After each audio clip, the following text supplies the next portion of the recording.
بسم اللہ الرحمن الرحیم۔ ایک مسجد کے ایک عالم نے ایک مسئلہ بیان کیا کہ بھائی جس کا رزق ہو اس کو ضرور پہنچ کر رہتا ہے۔ ایک نوجوان ان پڑھ دیہاتی تھا، اس نے کہا یار اس بات کو آزماتے ہیں کہ جب میں نہیں کھانا چاہتا تو دیکھتے ہیں کہ مجھے رزق کیسے پہنچتا ہے۔ اس نے کھانے پینے سے ہڑتال کر ڈالی۔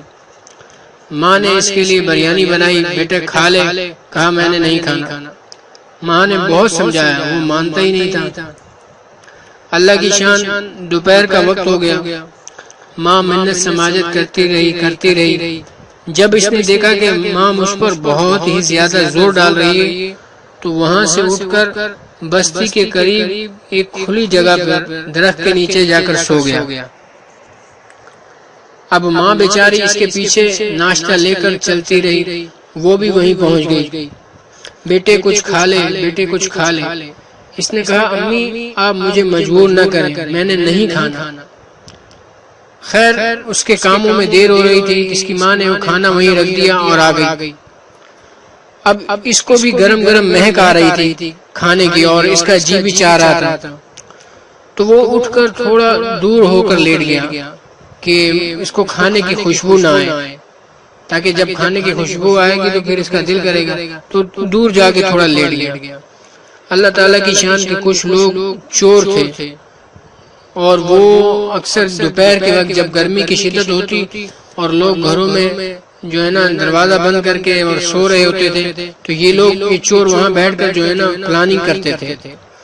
اب جب وہاں پہنچے تو یہ چوروں میں سے ایک نے جو ہے نا کھانے کی مہک سونگھی تو اس نے دیکھا کہ کچھ کھانا رکھا ہوا ہے، تو اس نے دیکھا کہ یہ تو بڑا مزیدار کھانا ہے، وہ اٹھا کر لے آیا۔ لیکن جو ان کا بڑا سردار تھا وہ بڑا سمجھدار تھا، وہ کہنے لگا نہیں مت کھانا اس کھانے کو، ہو سکتا ہے کہ کسی نے اس میں زہر ملایا ہوا ہو اور ہمارے لیے ہلاکت ہو۔ اس نے کہا کون ملا سکتا ہے؟